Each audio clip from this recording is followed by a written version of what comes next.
नमस्ते दोस्तों, मैं हूं सुगंधा और मेरे चैनल पर आप सभी का स्वागत है। तो दोस्तों, आज के वीडियो में हम जानेंगे देव नाम प्रिय अशोक के बारे में। सम्राट अशोक भारत का एक ऐसा शासक था दोस्तों, जिसने अपने राजनीतिक आदर्शों का जीवन भर पालन किया। तो चलिए दोस्तों, वीडियो को आगे बढ़ाते हैं।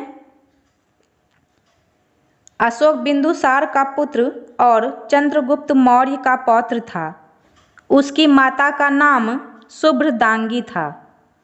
उसके सौतेले भाई का नाम सुसीम था, जो अशोक से बड़ा था। अन्य भाइयों में अशोक ही सबसे बड़ा था।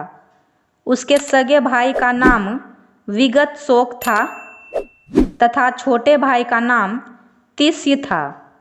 राजा बिंदुसार की 16 रानियां और उनसे 101 पुत्र थे। बिंदुसार की मृत्यु के बाद अशोक शासक बना। जैन जनश्रुति के अनुसार अशोक ने बिंदुसार की इच्छा के विरुद्ध मगध के शासन पर अधिकार कर लिया था। सिंहली जनश्रुति के अनुसार अशोक ने अपने 99 भाइयों की हत्या कर साम्राज्य प्राप्त किया। अशोक का वास्तविक राज्य अभिषेक 269 ईसा पूर्व हुआ।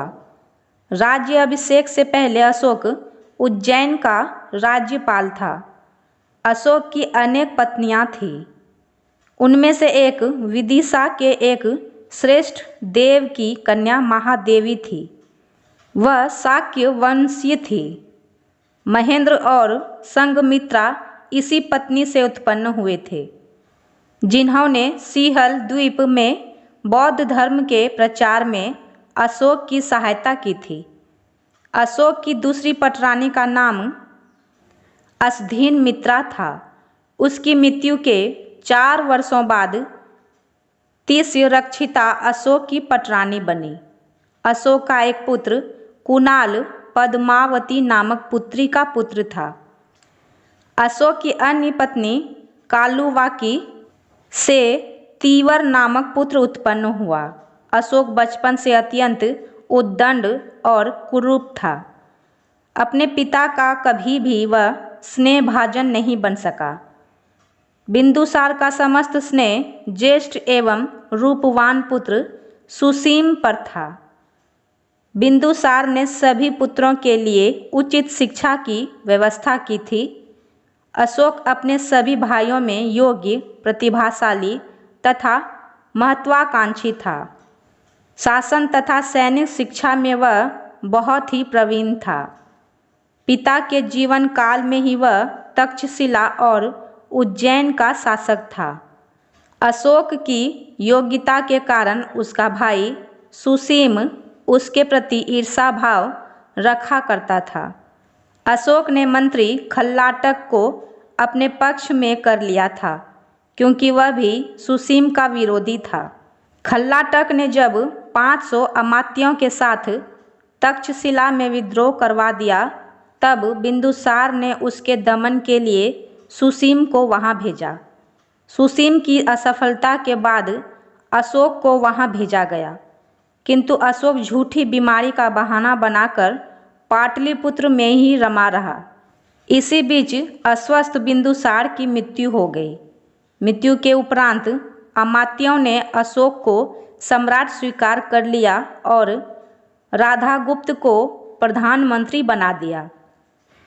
पिता की मृत्यु और अशोक के सिंहासन प्राप्ति का समाचार पाकर सुसीम राजधानी आया, परंतु अशोक द्वारा नियोजित अग्निगर्मा खाई में गिरने की वजह से उसकी मृत्यु हो गई।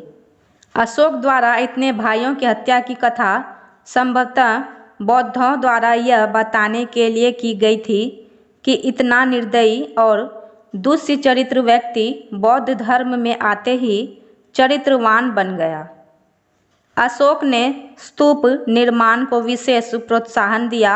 उसने 84,000 स्तूप बनवाए। सांची और भरहुत के स्तूपों का निर्माण भी उसने ही करवाया। उस काल में स्तंभों पर सिंह व बैल की आकृति के साथ साथ चमकीली पॉलिश का काम देखने को मिलता है। स्तंभ एक ही पत्थरों से निर्मित है। जिस पर ईरानी और यूनानी कला का प्रभाव देखने को मिलता है। सारनाथ के स्तंभ में धर्म चक्र की कल्पना भारतीय है।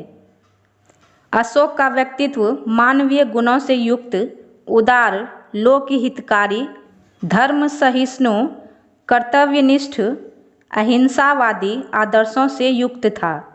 महान योद्धा व महान विजेता होते हुए वह एक सहृदय सम्राट था। बौद्ध धर्म ग्रहण करते ही उसके साम्राज्य का पतन, प्रांतीय गवर्नरों के अत्याचार, प्रजा के विद्रोह, उसकी अहिंसात्मक नीति, केंद्रीय शासन के दुर्बल होने, निर्बल एवं अयोग्य उत्तराधिकारी के होने, दरबारी षड्यंत्रों के कारण होता चला गया। अशोक धर्म प्रचार में ही लगा रहा। इधर शकों का आक्रमण भी हुआ।